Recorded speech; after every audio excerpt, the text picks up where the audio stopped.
CBCD એટલે કે core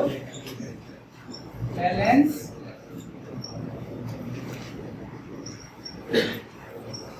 current કયો કોરની આગળ લખવાનું બાજુ ટ્રાન્સફોર્મર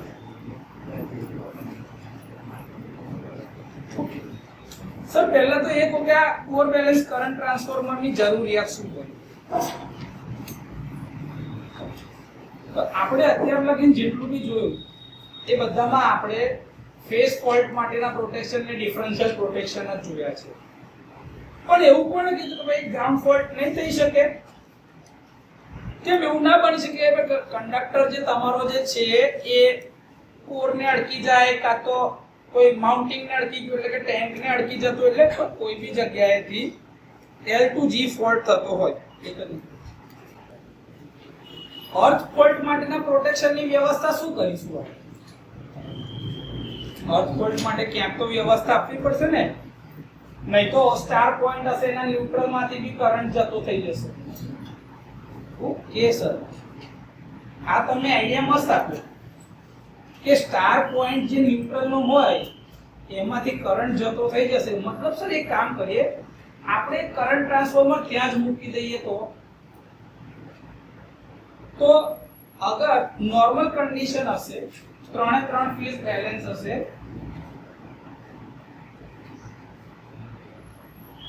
બેલેન્સ લોડિંગ કન્ડિશન હું ધારો કે તો એનો IA IB અને IC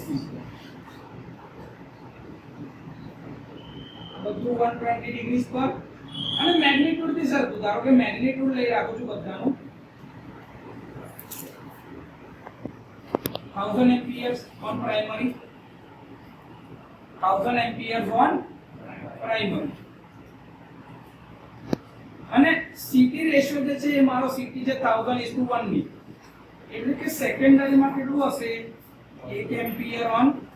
સેકન્ડરી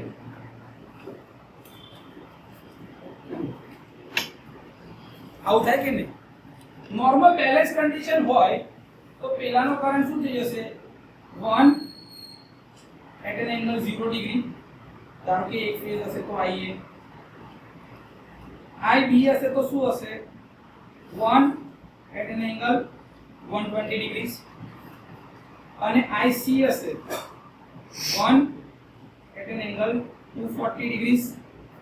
અથવા તો -120 degrees તમારે જે લેવું એ લઈ શકાય ઓકે સર આને શું કહેવાશે cos 0 j sin 0 ની રીતે બતાવાય સર હા આ ફેઝર સમજવું છે cos 0 j sin 0 degrees આને શું કહેશે પણ cos 120 degrees plus j sin 120 degrees એવી રીતે આ શું થશે 1 cos 240 degrees plus j sin 240 degrees કયું રિયલ પાર્ટ ને ઇમેજનરી પાર્ટ વાળો તો તમારા સરવાળો તો બધાનો મેગ્નીટ્યુડ તો 1 કોમન જ છે તો એ શું થઈ જશે અગર ન્યુટ્રલ ની અંદરથી કરંટ જે જતો હોય એ શું હોય I neutral is equals to phasor sum IA plus IB plus IC એટલે કે આ બધાનો સરવાળો થઈ જાય cos 0 એટલે 1 અને sin 0 એટલે 0 તો પહેલાનું શું થશે 1 into 1 તો આ થઈ ગયું 1 IA પતી ગયું IB માં શું લખશે cos 120 અને j sin 120 ચાલો cos 120 એટલે કેટલા થાય 30 નો minus cos 30 minus all STC આપણે ચરણ જોઈશું ને all STC એટલે આ ફર્સ્ટ ક્વોડ્રન્ટ આ સેકન્ડ આ થર્ડ ક્વોડ્રન્ટ અને આ ફોર્થ ક્વોડ્રન્ટ આ તમારું 0 ડિગ્રી આ તમારું 90 degree 180 degree 360 degree sorry 270 degree અને એ જ અહીંયા આગળ તમારું આ 360 ડિગ્રી તમારું 120 ડિગ્રી છે એટલે બીજા ચરણમાં આવશે બીજા ચરણમાં સાઇન પોઝિટિવ હોય અને cos તો આ જે જવાબ હશે ને cos 120 તો માઈનસ હશે જો -0.5 minus 0.5 plus sin positive છે જે sin 30 એટલે 0.866 જે 0.866 આયો પ્લસ IC ની વેલ્યુ લખો cos 240 એટલે 270 એટલે અહીંયા આગળ હશે અગેન માઈનસ છે cos તો એટલે પાછું એની વેલ્યુ -0.5 જ છે -0.5 અને અહીંયા આગળ માઈનસ માં હશે કોઈ આની વેલ્યુ 0.866 યસ ઓર નો સરવાળો કરો જો પ્લસ 0.866 minus 0.866 ખચાક ઉડી ગયા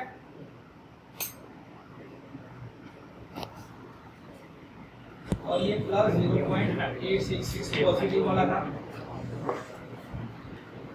वहीं यहाँ पे ये नेगेटिव वाली वैल्यू कैलकुलेटर के हिसाब से अपन ने गिन लिए है तो ये क्या हो गया भाई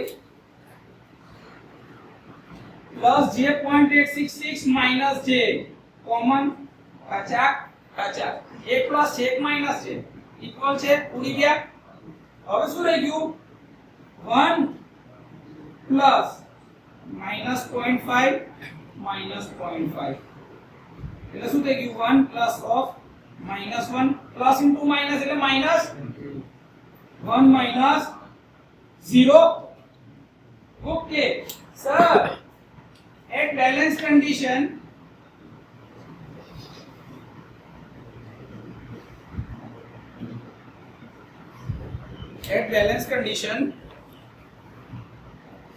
જે બી બેલેન્સ કન્ડિશન પર હશે તો બેલેન્સ કન્ડિશન ની ઉપર current flowing through neutral terminal is 0 okay sir તો ન્યુટ્રલ માંથી નોર્મલ કન્ડિશન માં 0 કરંટ જાય છે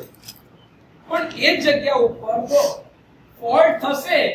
તો આ ફેઝર માં એંગલ બદલાઈ જશે અને મેગ્નીટ્યુડ બદલાશે એના આધારે આ એંગલ ની અંદર બદલાશે એના લીધે આની ગણતરી બદલાશે તો ન્યુટ્રલ માંથી કોઈ કરંટ જશે એ કરંટ ડિટેક્ટ કોણ કરશે સીટી ક્યાં લગાડેલી હશે ન્યુટ્રલ ટર્મિનલ માં એટલે જ એનું નામ શું પડ્યું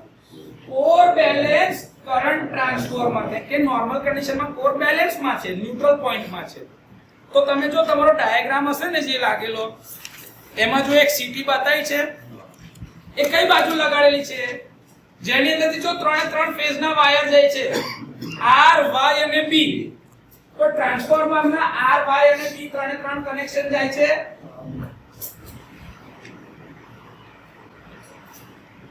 આ વાઇન્ડિંગ ધારો કે મારી ડેલ્ટા કનેક્શન માં છે ડેલ્ટા સ્ટાર ટ્રાન્સફોર્મર હોય તો ડેલ્ટા અને સ્ટાર ડેલ્ટા હોય તો સ્ટાર માં કયા કનેક્શન માં રાખવી છે ભાઈ